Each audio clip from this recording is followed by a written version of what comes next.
Voltamos, povo de Deus, para o segundo tema, o movimento pentecostal, tópico 2, né? Para quem já assistiu o primeiro vídeo, tópico 1, estamos aqui, vamos falar do movimento pentecostal, que é o tópico 2.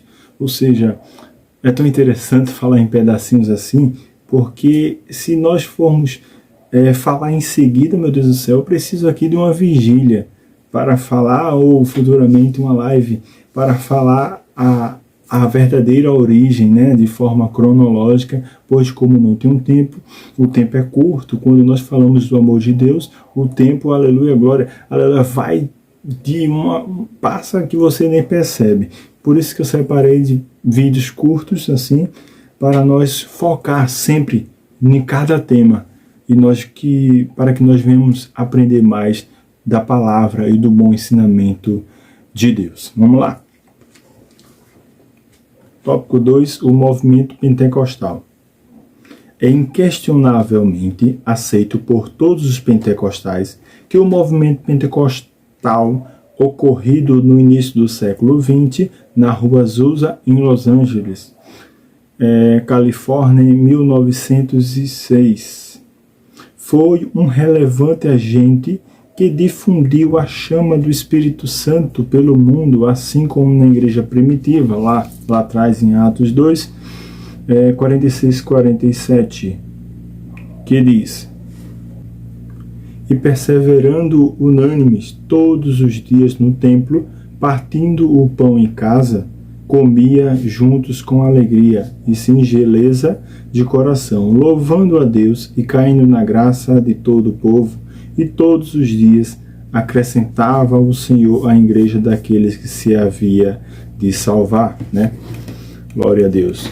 Isso era o cotidiano, né? O que acontecia lá em Atos 2, do mesmo modo que aconteceu na Rua Azusa, né? Glória a Deus. Nesta igreja, cada um que se convertia transformava-se em um missionário, levando a chama pentecostal para outras cidades e nações, assim como ocorreu no Brasil, né? Vamos abordar um pouco da continuação do avivamento do século XX, né? 1900.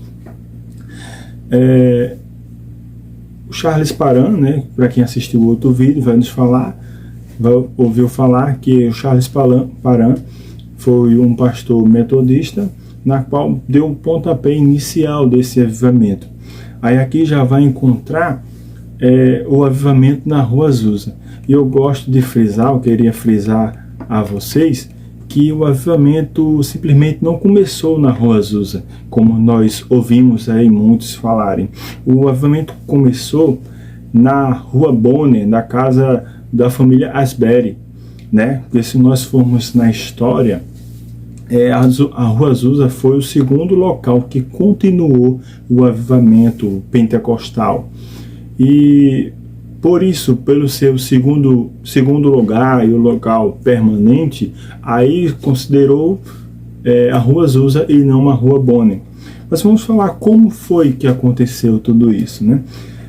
Segundo a história, né, no século 1906, vai nos falar de um jovem que estava estudando, né, um jovem pregador chamado Simon, né, na qual ele tinha total devoção e a chama ardia no seu peito a respeito do batismo com o Espírito Santo. Ele era um dos alunos na qual os fiéis que frequentava e ouvia falar da história do avivamento outrora, 5 anos atrás, do pastor Charles Parham, na qual eu falei aqui agora há pouco, e ele tinha no seu coração uma vontade grande de ser batizado com o Espírito Santo e dar a continuidade, embora que tenha se passado 5 anos do primeiro avivamento, que foi em 1901, e aqui nós encontramos a situação em 1906, tinha passado 5 anos, e o avivamento foi diminuindo, enfraquecendo ao decorrer dos anos,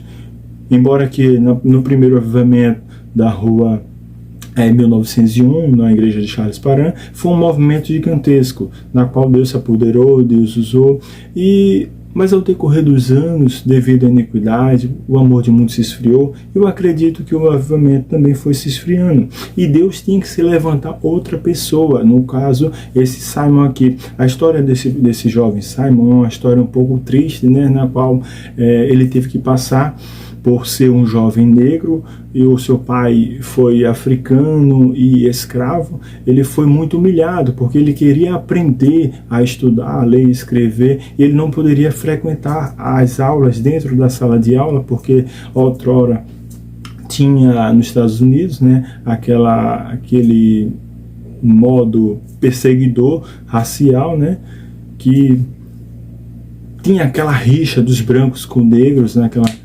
segregação, que ele não poderia assistir às aulas, os ensinamentos, as pregações do pastor, do avivamento Charles, que ele tinha que assistir às aulas do lado de fora da sala de aula, ou seja, todos os jovens negros tinham que ficar do lado de fora da sala de aula para aprender, se quisesse aprender, quem não quisesse poderia se retirar.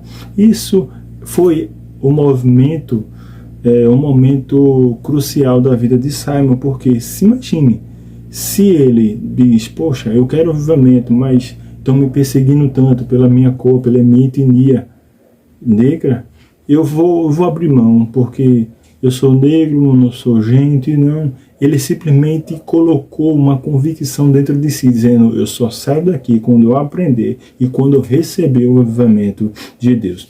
Por isso que ele aprendeu, né?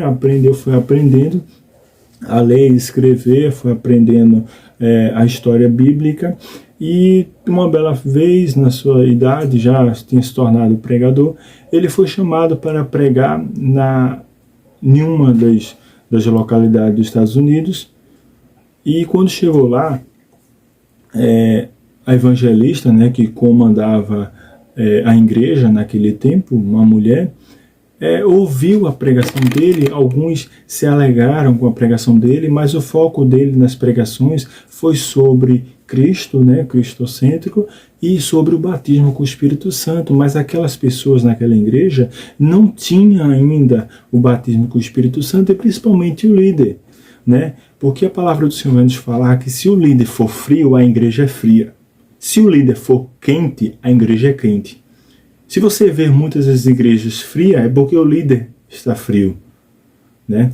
E é tão interessante que lá em Zacarias vai nos falar que devido à frieza espiritual no púlpito, o profeta Zacarias viu até o próprio Satanás sentado no púlpito por causa da frieza. Isso é o perigo de muitas igrejas que está acontecendo aí fora. Então, pelo fato daquela pastora, daquela líder ser fria, ela expulsou Simon de lá. Expulsou e simplesmente não quis pagar a sua hospedagem, o seu trato, porque para levar Simon para lá teve um custo, né, como considerável, né, uma alimentação dele, um hotel, e o custo, né, para ele viver. Mas ela despejou, dizendo, eu não quero esse ensinamento, eu quero a palavra. Esse ensinamento com o Espírito Santo, aí eu não acredito, eu nunca ouvi falar. Então ele expulsou. Mas teve a família Asbury, que estava lá ouvindo e simpatizou. Deus se apoderou do coração dessa família e abrigou esse jovem Simon. De tal modo que esse jovem Simon orava 5 horas por dia. Que quando ele não podia pregar naquela igreja mais próxima, ele passou a orar 7 horas por dia, em busca do avivamento espiritual. Ele queria algo que trouxesse e alegrasse o coração dele e o coração da família Asbury.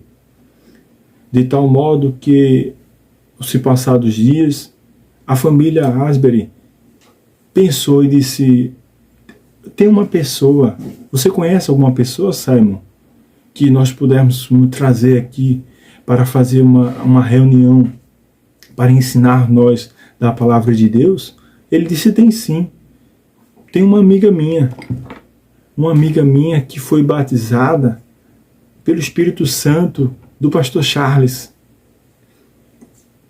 E como é o nome dela? Lucy. A irmã Lucy. E como nós vamos fazer para trazer a irmã Lucy para cá? De tal modo que fizeram uma cotinha, arrumaram uns trocados aqui, uns trocaram ali, para justamente pagar as condições, a alimentação, a hospedagem daquela senhora. De tal modo que trouxeram aquela senhora para pregar, dar um ensinamento sobre a experiência dela ter recebido o batismo com o Espírito Santo e com fogo lá atrás. Em 1901, 5 anos, ela tinha recebido o batismo com o Espírito Santo e ela estava indo, fazendo missões, pregando a palavra de Deus, falando sobre essa obra maravilhosa do Espírito Santo nos corações dos fiéis. De tal modo, quando essa jovem senhora chegou, começou a reunião, de uma forma tradicional, começou a reunião, e quando foi no momento de imposição de mão, tinha um jovem chamado Erdud, que queria, e foi um dos primeiros a chegar, para ela impor as suas mãos sobre ele. De tal modo que quando ela começa a orar, aleluia, glória a Deus, saiu dela uma virtude tão grande, cheia do Espírito Santo, na qual aquele Erdud pulou e foi cheia do Espírito Santo. E a história vai nos falar que ele foi batizado com a línguas estranhas, glossolalia, com a língua dos anjos, mas com a xenolalia também, que é as línguas estrangeiras. Foi essa xenolalia que foi batizada também lá atrás, os apóstolos, em Atos 2. De tal modo que lá em Atos 2 vai nos falar que havia 15 nações, que todos nós sabemos da história, que cada discípulo que foi cheio, 120 discípulos que foram cheios do batismo do Espírito Santo lá atrás, falaram outras línguas, outro idioma e foram considerados bêbados, tanto pela glossolalia quanto a essa xenolalia. Para os psicólogos, essa glossolalia é um difusor da mente, ou seja, é para os doentes mentais que fala coisas alheias que eles não têm uma explicação. Segundo, de fato, a ciência não explica a Deus, né? Nós sabemos que quando entramos numa dimensão na qual é incompreensível, nós entramos numa dimensão espiritual. Foi por isso que Ezequiel foi considerado louco. Ezequiel teve visões alucinóticas. Ele foi considerado, até hoje é considerado por muitos teólogos aí como ele é esquizofrênico. O que é um esquizofrênico? É ver o que ninguém vê, ouve o que ninguém ouve e fala o que ninguém entende, interpreta, né? Mas o poder de Deus é assim, quando ele entra na vida de alguém, ele faz aquilo que ninguém jamais fez. Por isso que nós temos que dar o melhor para Deus. Porque quando nós damos o melhor para Deus, ele vai dar o melhor dele. O apóstolo Paulo vai nos falar que ele pega o melhor dele, o tesouro, e coloca dentro de nós, no vaso de barro. Eu aprendi e sempre aprendi na minha vida, como, aleluia, glória a Deus, sai um pouco da lição, que nós temos que dar o melhor para Deus. Nós temos que dar o melhor para Deus. Se eu for passar aqui, falar todos os personagens que deu o melhor para Deus e recebeu muito mais do que ele esperava, aleluia, glória a Deus, não vai dar. Vamos continuar. E quando esse Erdud recebeu da porção dobrada do Espírito Santo, através daquela moça chamada Lucy, de tal modo que explodiu. É tão interessante falar a história, que todo mundo ali daquela casa queria também que a irmã Lucy estendesse as mãos sobre eles. E foi fazendo a fila novamente, e todos foram cheios do Espírito Santo. Aleluia, glória a Deus. Até mesmo a Jenny, que era a noiva do Simon. É tão interessante que aquela congregação ali foi tomada de tal modo, aleluia, sobrenatural de Deus, que era uma casa, uma mansão de primeiro andar, que foi uma coisa surpreendente, que essa noiva de Simon, ela foi cheia do Espírito Santo na imposição de mãos, que ela fez algo que ela nunca fez. Ou seja, ela recebeu de Deus a virtude virtude e o dom de tocar piano. Que quando ela foi batizada com o Espírito Santo, tinha um piano lá no canto do púlpito, ela corre para o púlpito e começa a tocar piano e começa a envolver aquela melodia, e o Espírito Santo vem descendo, ela vê anjo subindo e um anjo descendo, trazendo o avivamento espiritual, e a igreja entra em Pentecostes. Para você perceber, passaram 3 dias e 3 noites um Pentecostes seguido. Quem estava dentro não queria sair, quem estava fora queria entrar, mas não tinha condição. De tal modo que começou a trazer espectadores de outros estados. As cidades circunvizinhas começaram a vir, repórteres começaram a vir e interpretar de modo diferente, dizendo: isso é zombaria, que coisa maluca é essa, branco misturado com negro? E cadê aquela desavença? De tal modo que os repórteres pegaram tão pesado que logo 2 anos depois o governo criou mais uma lei dizendo que os brancos não poderiam conviver com os negros. Mas Deus se fez presente ali. Glória a Deus. Deus fez um agir tão profundo ali, de um mover tão grande, que a história vai falar que a varanda daquele casarão desaba. E agora me vem na mente, se tinha gente em cima da varanda, tinha gente embaixo? Você deve estar perguntando aí, acidentou muita gente, né? Não. Ninguém se acidentou, nem quem estava em cima da varanda, nem quem estava embaixo da varanda. Glória a Deus. Porque quando Deus dá algo, Ele livra.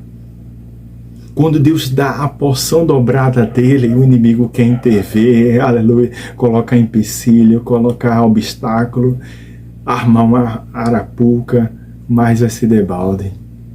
Ninguém se machucou. De tal modo que os cultos foram promovidos, que iniciava, depois desses 3 dias, um falar em línguas estranhas que movimentou todo o estado dos Estados Unidos. Aí Simon começou a dizer: o culto começa de 10, e o culto tinha duração de 12 horas e até 10 da noite, sem parada, sem interrupção, e tais dias e até 2, 3 da manhã, ou seja, era praticamente mais de 20 horas de adoração ao Senhor. De tal modo que até o próprio Simon, nesses 3 dias, foi cheio do Espírito Santo, e da forma tão humilde que ele era, ele simplesmente se ajoelhava, colocava a mão na cabeça e disseram: Deus, tem misericórdia de mim, porque eu não mereço toda essa graça. Irmãos, foi tão profundo o mover que, pelo fato de a casa ter desabado, é aí que entra em cena na mudança para a Rua Azusa. Aleluia, glória a Deus. Mas aí todos os dias, aleluia, glória a Deus, todos os dias Deus se fazia presente. Deus se fez presente todos os dias, de tal modo que, aleluia, glória a Deus, uma revelação dada por Deus, de tal modo que 9 dias após o Pentecoste, todos os dias, houve um terremoto na cidade vizinha, de tal modo que o governo, de tal modo que a polícia veio para essa terra, para essa terra da Rua Azusa, dizendo para parar aquela reunião. Mas eles nem sabiam, Deus me revelou, que pelo fato dele ter descido em Pentecostes, na Rua Azusa também, causou o terremoto. O que é um terremoto? É quando as placas tectônicas batem uma na outra, se chocam e causam um tremor. É algo anormal.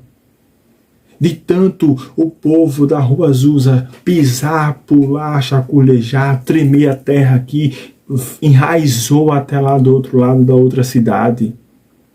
O poder de Deus foi tão grande que até a terra, as pedras clamaram ao Senhor.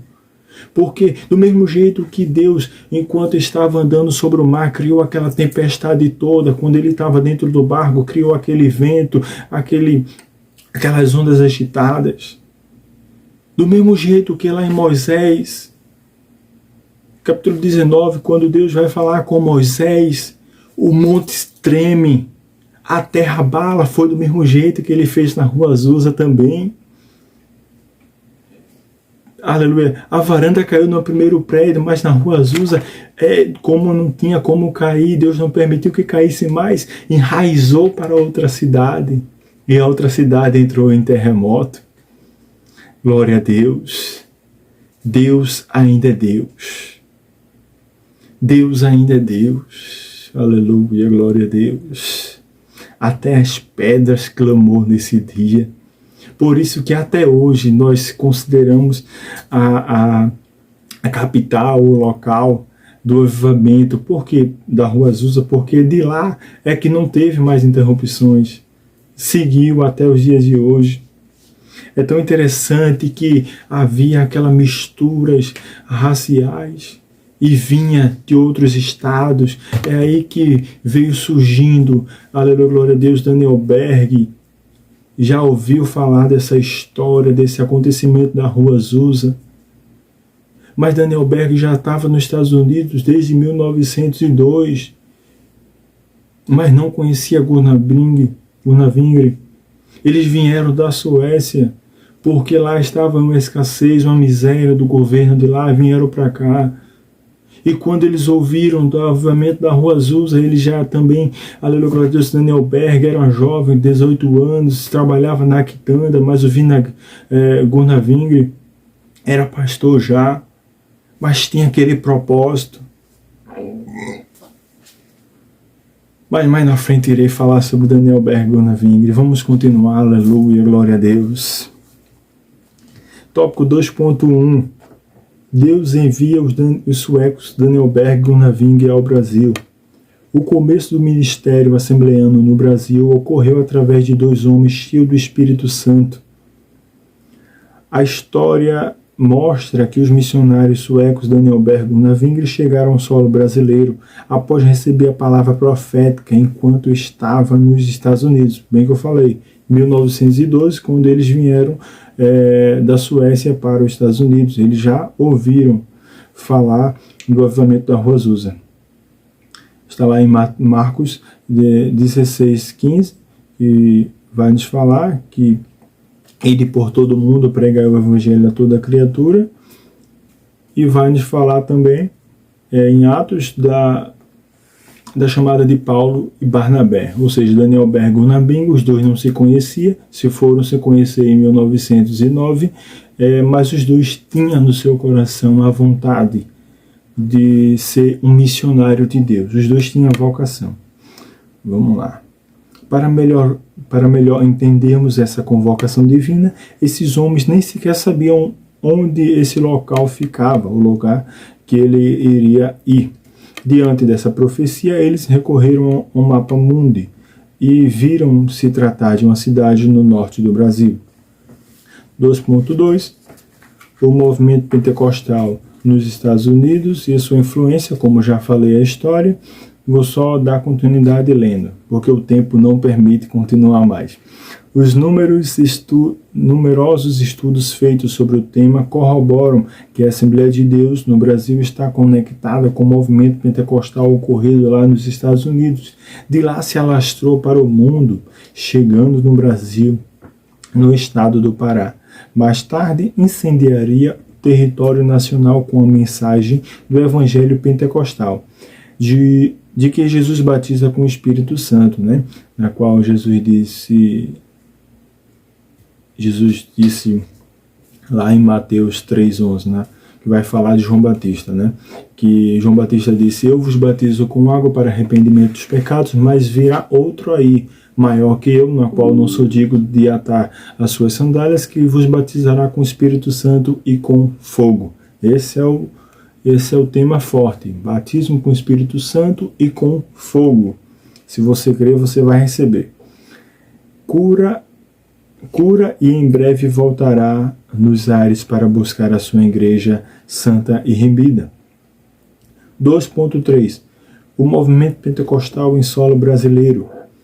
Há mais de 100 anos que o movimento pentecostal se instalou no solo brasileiro. Tem a Assembleia de Deus. de Madureira como uma das principais representantes no Brasil e no mundo.